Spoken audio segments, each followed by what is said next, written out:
This is FYI, conversations with interesting people about fascinating projects happening in Ohio. And I'm JT Burcham. Welcome to FYI 93.7 The Light, Hope 100.7. Today we have brought in an interesting person into Ohio. Welcome Cal Thomas, who we will get to in just a moment.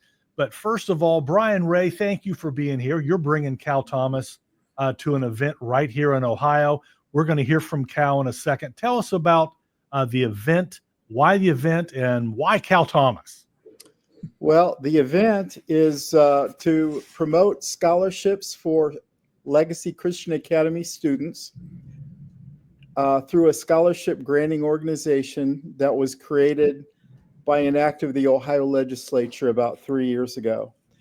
And I know of nobody who is a more strong advocate of Christian education than Cal Thomas.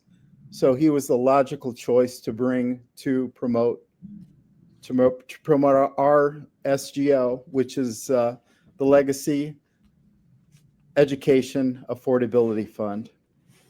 Nice. Now, you mentioned legacynights.org is where folks can go to learn more about the event, to get involved. When and where is the event? The event is the evening of March 13th. Mm-hmm. We're going to begin at 7 p.m. And it's the newest building on campus. It's the Scharnberg Business Center. It's located roughly between the Dixon Ministry Center and the Student Center. Okay. So you're going to come in the main entrance there and look for room 102. Excellent. Now, Cal, you've heard the build-up. You're going into the newest building at Cedarville University. You're the best defender of Christian education, Brian says. It's an honor to have you here today. Speaker, podcaster. Now, I understand the theme that Brian has given you is, can America be made great again? Well, that's kind of heavy. Where do you land on where we are today? Well, before I get to that, JT, let me just say that there is no thing as Christian education. There is either education from a biblical perspective, or there is education from a propaganda, secular humanist perspective. Our founders, and going back millennia, believed that a solid biblical foundation was essential to a well-developed life. My great concern is that so many Christian people willingly put their children, for all kinds of reasons, in these secular progressive schools where, as we have seen exposed recently, you have critical race theory, drag queen story time, a rewriting of the history of this United States to make it seem like it was born out of and made a foundation from slavery. And so we owe reparations to people that we never owned. And it's just, we don't send our children into Russia to be trained by their military, or China or North Korea. We send them into our own military to be trained with their values and beliefs and the policies of the United States, which they defend. But too many Christian parents send their kids into these secular progressive schools, basically saying, they can't afford a private school, or they want their kid to play football or basketball, or they want them to be ambassadors for Christ. So I say, well, I've known a lot of ambassadors through my journalistic career, but I've never met any that are 10 years old. So, to be a proper ambassador, you have to be properly informed about the country, or in this case, the Lord, that you are to represent, so that you can speak those truths to the nation or to unbelievers that are foundational principles.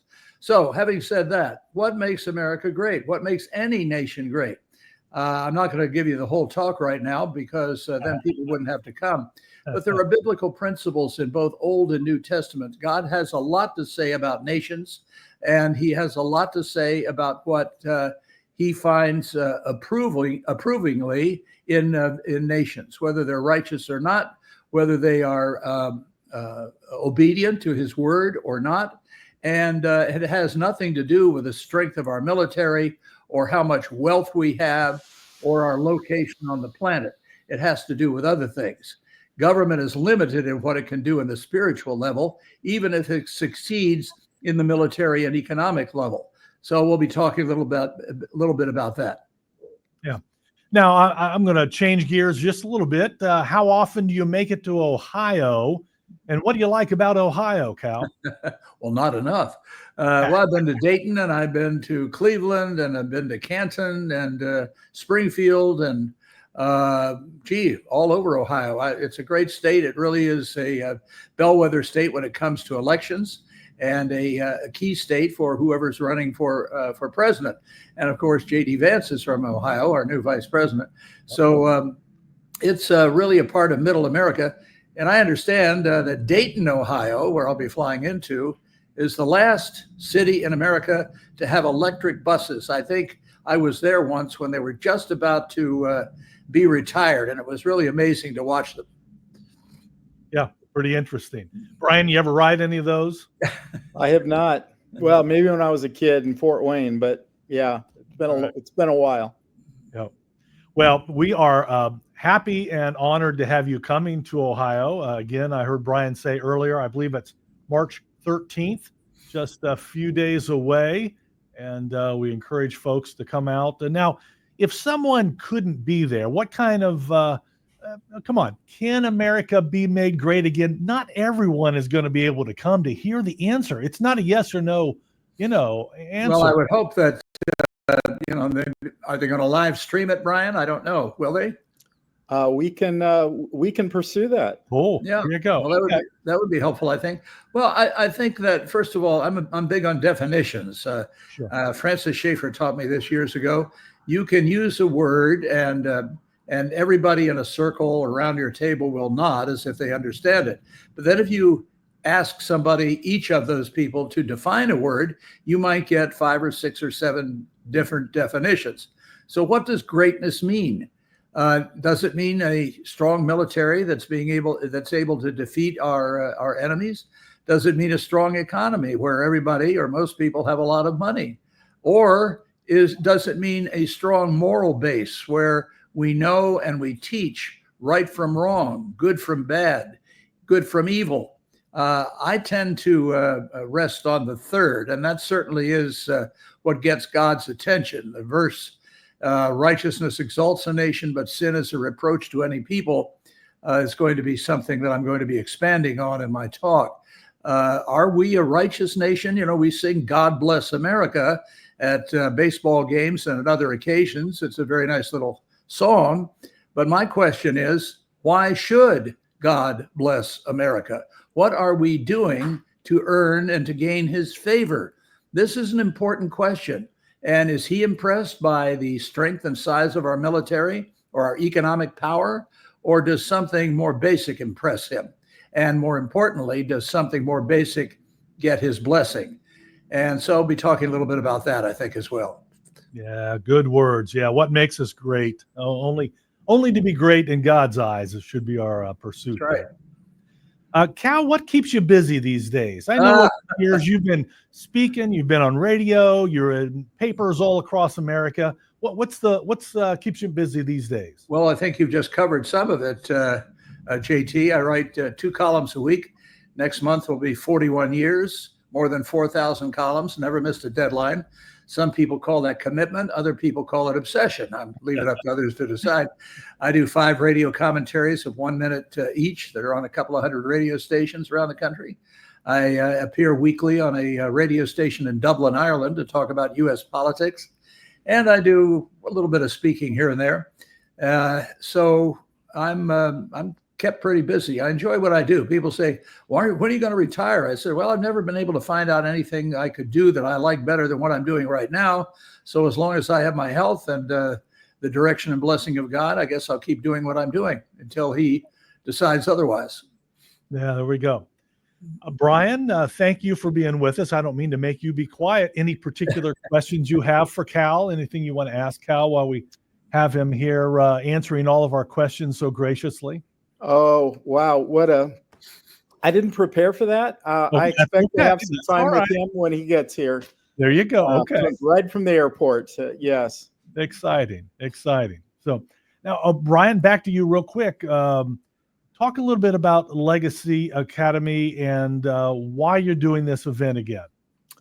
You know, when my kids were growing up, we lived in Michigan, and there was a lot of talk about ed choice and possibly vouchers in our state, but it never materialized. And so now that the opportunity here is so great in Ohio, and the opportunity for individuals who are paying income tax to send the first $750, you have a choice. You can send that first $750 to the state of Ohio, as you always have, or you can send that to help a child afford a Christian education.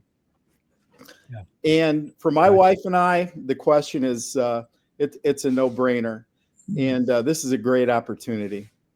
Yeah, I'm always fascinated by our Democrat friends who are very much pro-choice when it comes to abortion, but anti-choice when it comes to education for those fortunate enough to be born. Yeah. Good point. Now, do you see school choice being? Is Trump going to be able to make it a little more accessible? Well, more than 37 states right now, JT, have some form of school choice. Trump wants to make it national, even as he gets rid of the education department, which I hope he is successful in doing. Ronald Reagan tried it, but couldn't do it. It would require congressional action. But I think school choice, competition works in every other field. We have FedEx, we have UPS, we have DHL, we have other means of, we have Amazon, other means of transporting packages and goods. The post office may be the last monopoly in that area, but why can't we have competition in education? We are down around the bottom of important subjects like math and science and reading. And yet we are at the top, as President Trump has recently pointed out, in spending per pupil. Now, if high spending were related to good grades, we would have National Merit Scholars coming out of our ears. But clearly that's not the case. Here in Washington, D.C., where I am at the moment, it's almost $13,000 per student in the public school system, and yet they have some of the worst grades in the country. Now, all of this is being run by the teachers' unions, of course, and liberal politicians who get contributions for their campaigns from the teachers' unions. It has nothing to do with the children or the benefit that they should receive from a proper education. And that's why school choice is not only going to be better for the parents and kids, ultimately it'll be better for the public schools for those children and parents who wish to remain there, because they will have to compete, and that will make the grades go up, in my view. Yeah, interesting. Yep. You know what? We are coming down to the last few moments. If you would like to hear Cal Thomas live right here in the Miami Valley, Brian Ray is bringing him to town to Cedarville University. You can learn more online at legacynights.org. Legacynights.org. Cal, we are so honored to have your presence and chat with you today. There's so many more questions I'd love to ask you, but we'll have to listen to those 5 radio commentaries a day. Well, thank you, JT. Appreciate it. Thank you so much for being a great leader and keeping us on the straight and narrow. We appreciate your leadership all these years, and keep it up. Thank you. Thank you. And have a great visit to Ohio. I will. So, Brian Ray, thank you so much. Appreciate it. And until then, I hope the event grows great. March 13th, Cedarville University. More details, legacynights.org. Thanks, Cal. Thank you, JT. Okay, thanks.